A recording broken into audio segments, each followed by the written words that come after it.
और छिंदवाड़ा से खबर है, जहां पर लोकसभा चुनाव को लेकर पूर्व सीएम कमलनाथ का बयान भी सामने आ गया है। छिंदवाड़ा से नकुलनाथ होंगे लोकसभा के उम्मीदवार, ये बात कही कमलनाथ ने। एआईसीसी के आदेश पर नकुलनाथ प्रत्याशी होंगे।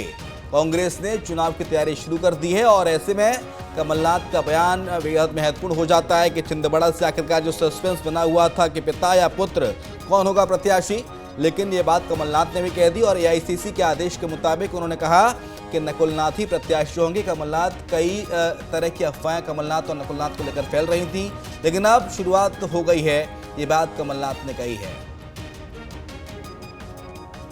हमने लोकसभा के लिए तैयारियां शुरू कर दी हैं। तरह तरह की अफवाहें उड़े, पर अब शुरुआत हो गई है।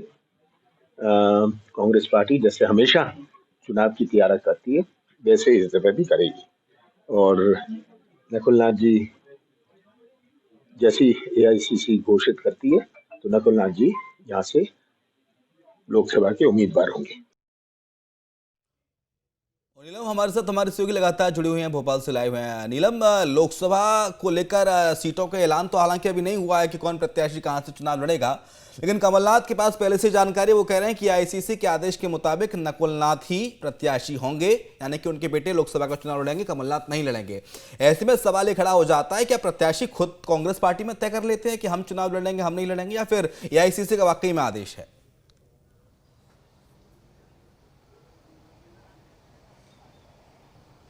जाहिर तौर पर देखिए, कल भरे मंच से जो है सांसद नकुलनाथ ने इस बात की घोषणा की कि 2024 का लोकसभा चुनाव छिंदवाड़ा सीट से नकुलनाथ ही लड़ने जा रहे हैं, कमलनाथ नहीं लड़ेंगे। क्योंकि लगातार इस बात के कयास लगाए जा रहे थे कि जब से नेतृत्व परिवर्तन हुआ है, क्या कमलनाथ को जो है लोकसभा में जिम्मेदारी दी जा सकती है, उन्हें लोकसभा का चुनाव लड़वाया जा सकता है छिंदवाड़ा से। पर इस बात की जो है पुष्टि पहले नकुलनाथ ने की और उसके बाद कमलनाथ ने भी जो है मीडिया से बातचीत में कहा कि ये एआईसीसी की सहमति से हुआ है। हालांकि अगर हम बात करें तो प्रोसेस यही होती है कि स्क्रीनिंग कमेटी की बैठकें होती है, विचार मंथन किया जाता है और उसके बाद जो है सीट के हिसाब से प्रत्याशियों के नाम तय किए जाते हैं। अभी तक जो है कांग्रेस स्क्रीनिंग कमेटी की बैठकें नहीं हुई है लोकसभा चुनाव को लेकर के, प्रत्याशी के नाम को लेकर खास तौर पर उससे पहले ही जो है नकुलनाथ और कमलनाथ दोनों ने ही नकुलनाथ को छिंदवाड़ा से प्रत्याशी जो है घोषित कर दिया है। तो जाहिर तौर पर ये जो बात हमेशा से कही जाती है और बीजेपी भी इस पर हमलावर नजर आती है कि कांग्रेस में जो है पार्टी से पहले परिवारवाद नजर आता है। और छिंदवाड़ा की सीट की अगर हम बात करें तो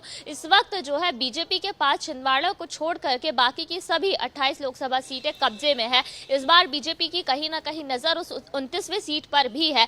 ऐसे में अब बीजेपी को भी मौका मिल गया है कि परिवारवाद वाला जो मामला है, जैसे कि हम लगातार सुनते भी आए और पीएम मोदी ने भी कल जब संसद में अपना जो अभिभाषण वह दे रहे थे, तब भी उन्होंने कहा था कि परिवारवाद जो है पार्टी में हावी हुआ है। तो इस बात की पुष्टि करता हुआ नजर आ रहा है कि पार्टी के फैसले से पहले ही जो है सांसद नकुलनाथ और पूर्व मुख्यमंत्री कमलनाथ ने छिंदवाड़ा से नकुलनाथ को जो है प्रत्याशी घोषित कर दिया है। और ये कहीं ना कहीं पार्टी की जो फैसले होते हैं या उनकी उसकी जो एक तवज्जो होती है, एक जो प्रक्रिया होती है, उस पर सवाल उठाता हुआ नजर आ रहा है। जी बिल्कुल नीलम, बहुत शुक्रिया आपका तमाम सारी जानकारी को साझा करने के लिए। तो स्वघोषित उम्मीदवार बना दिया नकुलनाथ ने खुद को।